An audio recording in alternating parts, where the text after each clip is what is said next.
حضرت ابن عمر رضی اللہ تعالیٰ عنہ نے کہا کہ نبی کریم صلی اللہ علیہ وسلم جب احزاب سے لوٹے تو ہم سے فرمایا کہ جب تک بنی قریظہ نہ پہنچ جاؤ کوئی اثر نہ پڑے. کہ جب تک حضور علیہ السلام ایک گروہ کو بھیج رہے تھے کہ بنی قریظہ تم لوگ جاؤ وہاں پر، تو حضور علیہ السلام نے ان کو واعظ و نصیحت کرتے ہوئے یہ فرمایا کہ جب تک تم لوگ بنی قریظہ، ایک جگہ کا نام ہے، وہاں پر پہنچ نہ جاؤ نا، تم میں سے کوئی بھی اثر نہ پڑے. مطلب کیا ہے کہ وہاں پر جا کر تم لوگوں نے اثر پڑنی ہے. اب جیسے یہ گروہ نکلا تو راستے میں ہی نا، ابھی پہنچے نہیں تھے، بنو قریظہ پہنچے نہیں تھے، تو راستے میں اثر کا وقت ہو گیا. اب صحابہ کرام رضی اللہ تعالیٰ اجمعین دو گروہ ہو گئے. ایک گروہ نے کہا کہ ہم نماز یہاں پڑھ لیتے ہیں، اور ایک گروہ نے کہا کہ نہیں، حضور علیہ السلام نے فرمایا کہ وہاں پر پہنچ کر نماز پڑھنی ہے. اب ایک گروہ نے کہا کہ نہیں، حضور علیہ السلام کا مقصد یہ تھا کہ آپ جلدی سے وہاں پر جائیں اور جلدی سے نماز وہاں پر پڑھیں. کیا ہے کہ وہاں پر جلدی سے پہنچ کر وہاں نماز پڑھنا.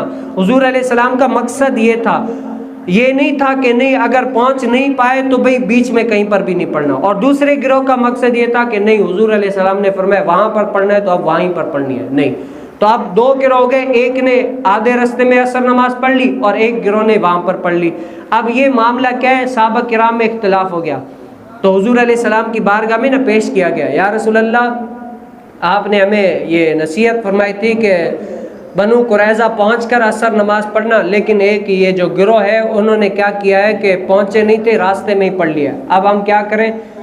تو انہوں نے کیا، حضور علیہ السلام نے دونوں گروہ کو کچھ نہیں فرمایا. کہا کہ جنہوں نے نماز پڑھ لی انہوں نے بھی اچھا کیا، جنہوں نے نماز نہ پڑھی انہوں نے بھی اچھا کیا. مطلب کیا ہے کہ صحابہ کرام رضی اللہ تعالیٰ اجمعین مجتہد تھے. کیا تھے؟ مجتہد تھے. ہر کسی نے اپنا اجتہاد کیا، اور اجتہاد کی بنا پر جو صحابہ کرام رضی اللہ تعالیٰ اجمعین اجتہاد کرتا ہے نا، تو ان کا اجتہاد برحق ہوتا ہے، اور مجتہد کو ایک دوسرے کی تقلید کرنا جائز نہیں ہے. اسی لیے دونوں کیا ہے، ثواب کے حقدار ہوئے دونوں.